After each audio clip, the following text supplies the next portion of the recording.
어쩌면 우린 진짜 좋아하는 것이 아닌 좋아 보이는 이미지를 쫓고 있는지 모른다. 스스로 뭘 원하는지 모를수록 나를 점점 잃어버리게 된다. 진짜 원하는 것을 알고 싶다면 내 선택이 무엇으로부터 영향을 받았는지 알아야 한다. 세상을 바꿀 순 없더라도 세상이 나를 바꾸지는 못하도록 나만의 기준이 있어야 한다. 그래야 우리는 홀로 설 수 있다. 안녕하세요. 책라디오 다은입니다. 여러분들은 그동안 어떻게 지내셨나요? 벌써 5월인데요. 시간이 정말 빠른 것 같아요. 요즘 비도 자주 오고요. 봄이라서 날씨가 변덕스럽더라고요. 그러니까 모두들 감기 조심하시고요. 지난주에는 모두들 아시듯 기쁜 소식이 하나 있었죠. 아카데미 시상식에서 배우 윤여정님께서 영화 미나리로 여우조연상을 수상하셨죠. 정말 기쁘고 감격스럽더라고요. 한국 나이로 올해 75이라고 하시는데 최고의 연기자로서 이미 인정을 받으셨지만 항상 젊은 세대들과 열린 마음으로 소통하시면서도 본인만의 개성과 소신 있는 견해를 가지고 계셔서 많은 분들에게 사랑을 받고 계신 것 같아요.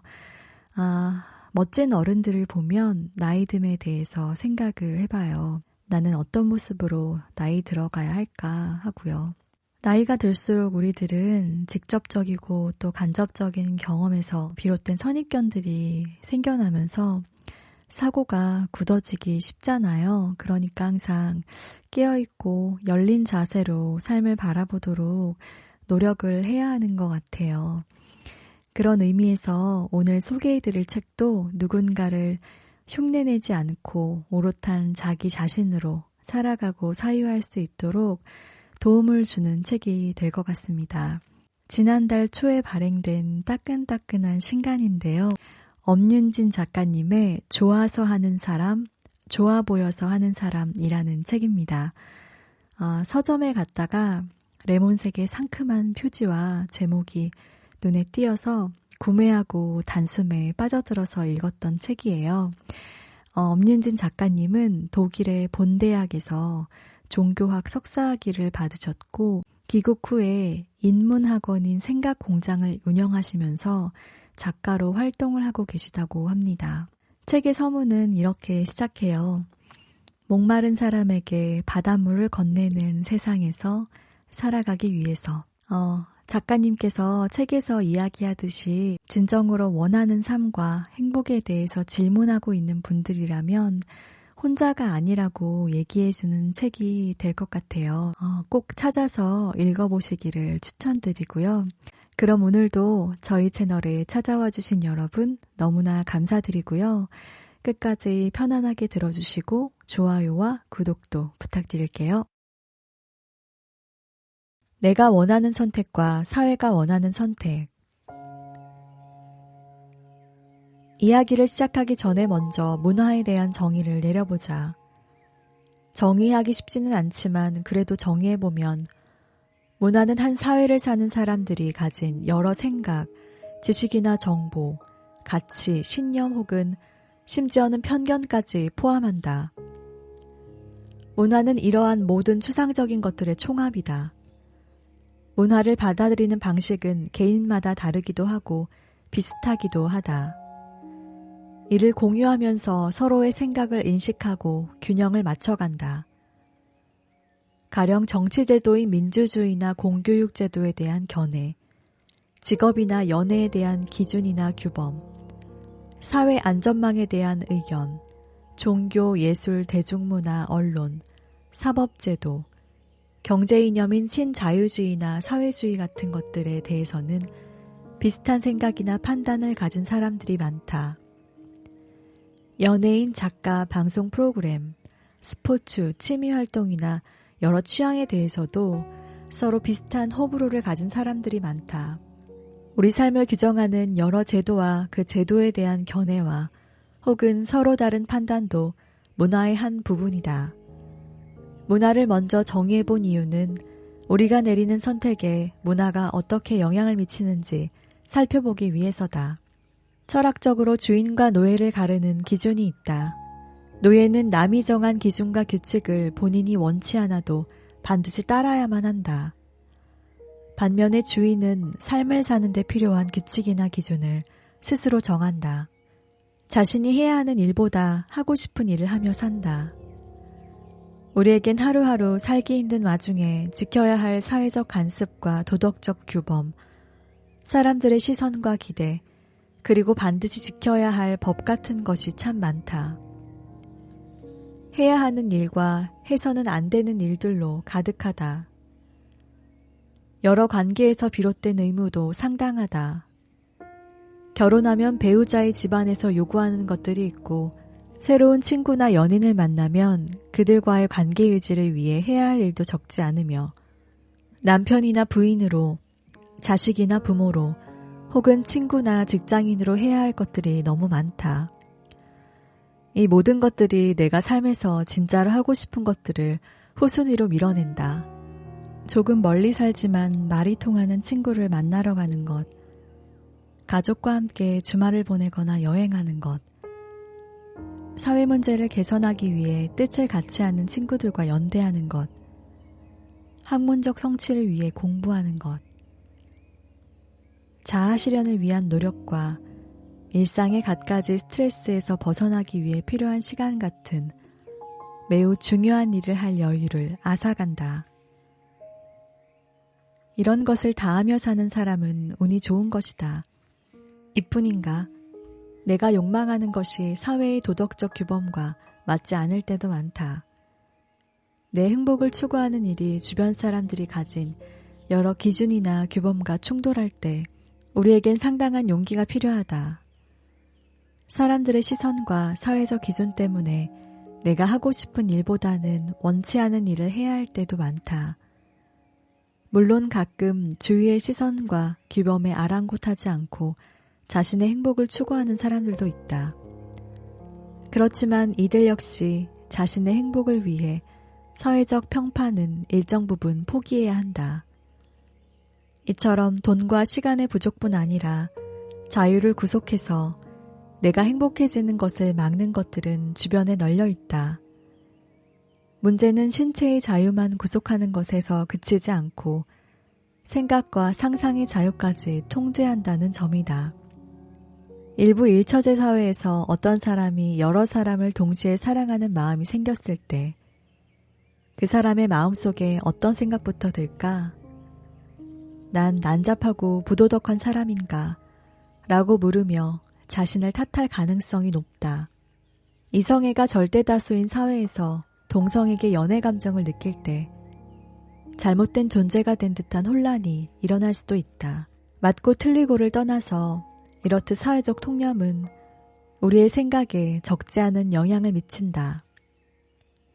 하지 말아야 할 것들, 사랑하지 말아야 할 사람들, 소위 선을 넘지 말아야 할 것들을 만들어낸다. 오늘날의 금기들에 대해서 정말로 해서는 안 되는 일인지 다시 한번 따져봐야 하지 않을까? 그 위에도 일상의 행동을 지배하거나 제한하는 여러 규범은 한없이 많다.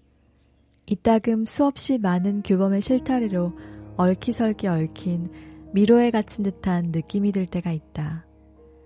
가끔 사회가 정한 선을 넘고 싶거나 실제로 넘으면 주변 사람들의 따가운 시선이 꽂힌다.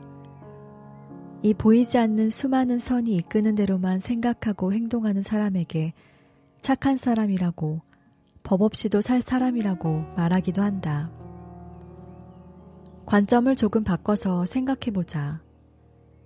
이런 선들의 정체는 뭘까? 나는 이 선들이 내 자유를 베는 날카로운 칼처럼 느껴진다. 이런 선들 하나하나를 유심히 살펴보고 필요 없는 것들을 하나씩 가위로 끊어내고 싶다. 왜일까? 자유로워지고 싶어서다. 살면서 느끼는 여러 유형의 답답함, 탁 트인 공간을 찾는 욕구의 원인은 이런 수많은 선이 우리를 지나치게 많이 통제하기 때문일지도 모른다.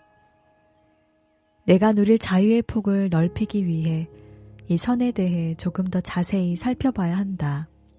삶의 여러 측면에 대한 가치관, 신념, 상식, 관습, 사회 구성원이 지키는 여러 규범, 심지어는 철진한 편견 같은 것도 내 판단과 태도, 말과 행동에 영향을 끼친다. 환경이나 기후위기에 대해 인식하는 사람은 작게는 일회용 컵부터 잘 쓰지 않으려 한다. 정치나 종교적 신념이 사람의 말과 행동에 미치는 영향은 포털 뉴스나 신문 기사를 보면 쉽게 알 수 있다.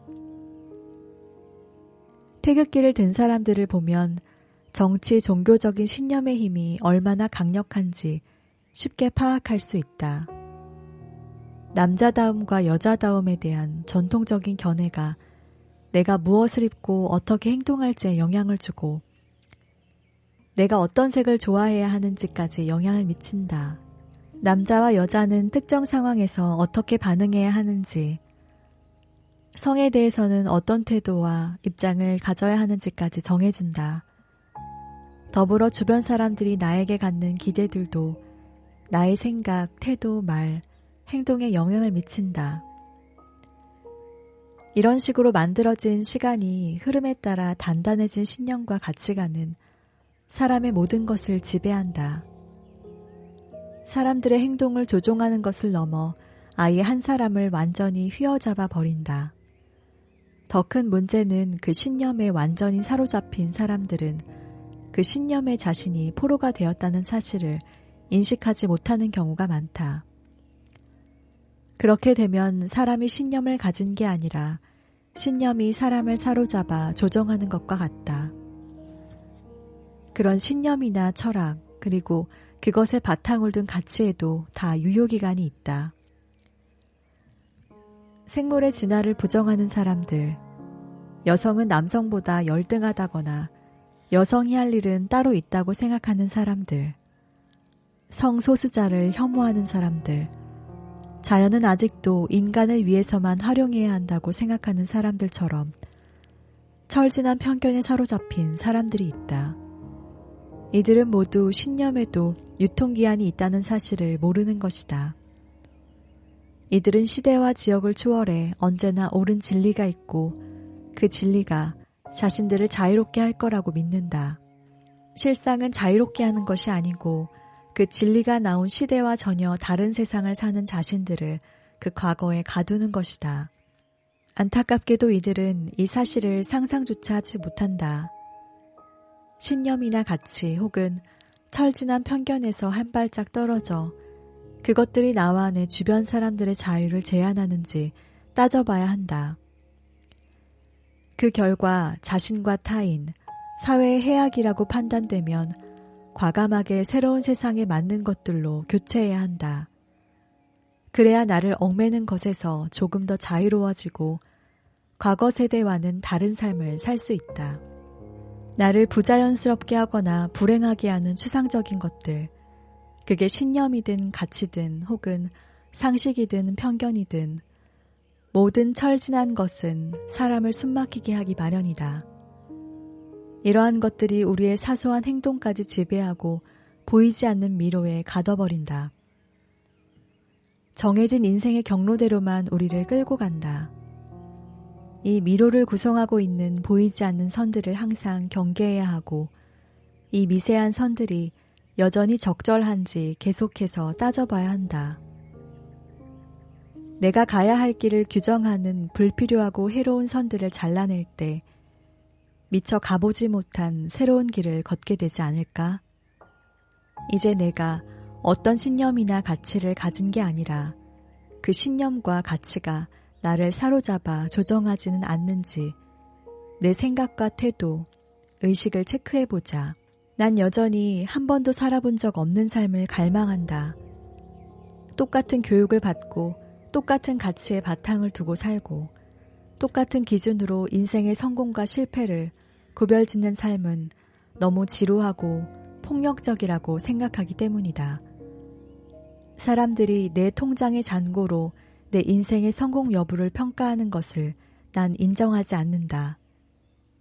난 누구보다도 더 개성 있는 삶을 살아보고 싶다. 좋아하는 것과 좋아한다고 믿는 것. 미디어는 스스로 돈을 벌지 못한다. 방송, 신문사, 유튜브는 콘텐츠를 유통하는 곳이다. 이들 대부분은 콘텐츠를 유료로 제공하지 않는다. 최근까지 우리나라에선 콘텐츠에 직접 돈을 지불하고 즐기는 문화가 자리 잡지 않았었는데 요즘엔 확실히 유료 콘텐츠를 제공하는 사업이 늘어나고 있다. 그렇다면 이전엔 콘텐츠를 만들고 유통하는 회사들은 어떻게 수익을 냈을까? 바로 광고다. 막대한 자본을 가진 기업들이 이곳에 광고한다. 기업은 상품과 서비스를 팔아 이윤을 내고 그 돈으로 직원들에게 월급을 준다. 그리고 더 많은 돈을 벌기 위해 그 돈으로 TV 방송, 신문, 인터넷, 유튜브에 광고비를 지출한다. 이러다 보니 광고 수입이 수입 대부분을 차지하는 미디어 기업들은 소비를 조장해야 한다. 우리가 미디어에 출연하는 유명인의 팬이 되는 이유는 그 유명인이 가진 특정한 매력 때문이다. 물론 그 매력은 그들이 원래 가지고 있는 특징일 수 있다. 하지만 미디어가 그 유명인의 매력적인 측면을 더 강조해서 내게 보여준 것이기도 하다. 나아가 드라마 연출가나 방송국 PD, 영화 감독은 출연자들에게 영향을 끼치는 것을 넘어 시청자나 관객의 감정에도 영향을 줄 수 있는 사람들이다. 이들은 단순히 주어진 것을 만든다기보다 그 콘텐츠를 보는 이들로 하여금 특정한 감정을 느끼도록 연출한다. 보는 사람들이 언제 슬퍼야 하고 분노해야 하며 언제 웃으며 행복감을 느껴야 하는지를 지시한다. 연출이 최종으로 목표하는 것은 관객의 감정이다. 그리고 관객은 그들이 보여준 이미지들, 예컨대 성공과 연애 등의 이미지를 보고 느낀 감정을 통해 특정한 태도나 가치관을 형성한다. 예를 들어 드라마 연출가가 화려한 라이프 스타일을 가진 성공한 캐릭터를 드라마에서 묘사한다. 시청자는 이런 전형적인 묘사로 인해 성공한 사람은 집과 자동차 같은 화려한 상품을 소비하고 멋있는 옷을 입는다고 생각하게 된다. 성공한 사람에 대한 드라마의 묘사가 대중에게는 성공한 사람이 전형으로 각인된다. 그러다 보니 성공을 선망하고 열망하는 대중은 이런 소비를 모방한다. 대중이 드라마에 나오는 성공한 캐릭터를 따라 소비하는 것은 그 캐릭터가 가진 성공의 이미지를 사는 것이다. 그렇게 대중은 드라마에 나오는 성공한 캐릭터가 사는 방식대로 사는 것이 성공이라고 인식하게 된다. 오래전부터 문학이론에서는 드라마 대본 같은 일종의 문학이 사람들의 태도나 가치관 형성에 영향을 미친다고 주장했다. 인기 유튜브 영상도 마찬가지다. 나도 가끔 이런 콘텐츠를 보며 울고 웃고 분노한다. 다수가 볼 수 있는 콘텐츠로 인해 많은 이가 비슷한 호기심과 취향을 갖게 된다. 단순히 유행이라 부를 수도 있지만 보는 사람 대부분이 같은 감정을 느끼고 비슷한 호기심과 취향을 갖는다는 것은 유튜브 크리에이터가 우리의 호기심과 취미 형성에 상당한 영향을 미친다는 것이다. 물론 내 취향이나 특정한 것에 관한 관심은 나의 선택인 것도 맞지만 인기 유튜버의 콘텐츠에 무분별하게 영향을 받고 있는 것은 아닌지 생각해 봐야 한다. 어떤 콘텐츠든지 간에 그걸 소비하는 순간 내 안에 일어나는 여러 감정 그리고 내가 뭔가에 대해 갖는 기호에 대해서 살펴볼 필요는 분명하다. 다른 문화 콘텐츠도 마찬가지일 것이다. 사람들은 영화를 고를 때도 많은 사람이 보는 영화에 책도 일단 많이 팔리는 것에 먼저 눈이 간다. 이렇게 많은 사람이 읽고 본 것을 다시 더 많은 사람이 읽고 본다면 응당 가치관에도 획일화가 일어난다. 많은 사람이 보는 영화나 책이 훌륭하지 않다는 말이 아니다. 하지만 어쩌면 읽기가 조금 까다롭고 사람들이 많이 찾지 않는 컨텐츠가 가치 있는 경우도 많다. 이들뿐 아니라 수많은 뉴스업계 종사자도 특정한 인물이나 정치, 사회적 현상에 대해 대중이 특정한 태도나 감정을 갖게 하려고 애쓴다. 당신이 어떤 뉴스 보도를 보면서 특정한 감정이 일어나거나 어떤 견해가 생기면 그 안에도 역시 언론사와 편집자의 의도가 함께 섞여 있는 것이라고 보면 된다. 영화제에서 감독상을 받은 감독은 영화란 장르의 대가일 수 있지만 어쩌면 대중의 감정을 조종하는 일의 대가인 것이다. 마찬가지로 뉴스를 편집하는 언론사 편집자 역시 우리가 가질 세계관과 감정을 조작하는 일의 대가다. 이런 일을 전문적으로 하는 사람들을 가리키는 말이 있다. 일명 스핀 닥터다. 이들은 자신이 사용하는 어휘와 기사 제목에 세심한 주의를 기울인다. 이들은 언어를 매우 세심하게 사용해 사람들이 사회적 현상을 특정한 관점으로 보게 한다. 이런 관점을 소위 프레임이라고 한다. 이 프레임을 이용해 사람들이 특정 사건을 자신들이 의도한 각도에서 보게 한다. 이들은 이렇게 사람들이 견해를 형성해 나가는 과정에 영향을 미친다. 뉴스와 기사를 특정하게 배열해 하나의 스토리를 만든다. 이렇게 만든 스토리에는 의도가 담겨 있다. 이들은 이 스토리를 활용해 시청자들이 자신의 의도대로 인식하고 판단하게 한다. 지식인이든 일반 시민이든 사회적 현상에 대해 자신의 입장을 갖게 될 때 그 현상에 대한 첫인상이나 판단이 중요하다. 이 첫인상이나 판단에서 내가 분노할지 슬퍼할지 혹은 감동할지를 결정한다. 이렇게 생긴 판단과 이 판단에서 일어난 감정이 맞다는 것을 사람들은 재확인하려 한다. 자신들의 첫 감정적 판단이 옳았다는 것을 뒷받침하는 정보나 지식은 받아들이지만 처음 판단을 반박하는 정보나 지식은 무시하거나 그 정보 출처의 신뢰도를 의심한다. 이게 감정이 이성을 압도하는 방식이다. 많은 이가 이렇게 느끼고 사고하기 때문에 어떤 정치, 경제적인 사건이 발생하면 언론사들은 앞다투어 관련 내용을 보도한다. 그 사건에 대한 대중의 첫 인상을 심기 위해서다. 이런 식으로 신념, 가치관, 상식, 편견과 같은 것이 만들어지지만 사람들은 그것이 온전히 자신의 것이라고 믿어버린다. 우리는 태어날 때부터 가치나 신념을 가지고 있지 않다. 자라면서 생겨난다. 그렇다면 스스로 그 모든 것을 만들었을까? 자신의 생각이라는 재료 하나로? 전혀 그렇지 않다. 사람들 머릿속에 있는 대부분의 정보나 지식 중에 스스로 만든 것은 거의 없다. 유포된 지식이나 정보를 바탕으로 신념이나 가치는 만들어지는 것이다. 그렇기에 미디어는 생각을 만드는 이미지를 유통하는 업체다. 학교는 이미 만들어진 지식을 아이들에게 유포한다는 점에서 약간 다르다. 어쨌든 우리 뇌에 있는 정보나 지식, 이에 바탕을 둔 가치나 신념 같은 것은 사실상 미디어에서 내려받아 뇌라는 하드디스크에 저장해 둔 것이다. 내려받은 정보와 관련한 주제에 관해 의견을 밝히거나 토론해야 할 때 우린 그저 가공해서 불려내게 하는 것일 뿐이다. 우리는 이렇게 다운로드하는 행위를 학습이라고 배웠고 저장한 대로 잘 불러내기만 해도 주관이 뚜렷하다는 소리를 듣는다. 그러니 자신이 말하고 있는 것들을 온전히 자기 생각으로 착각하는 일이 다반사다.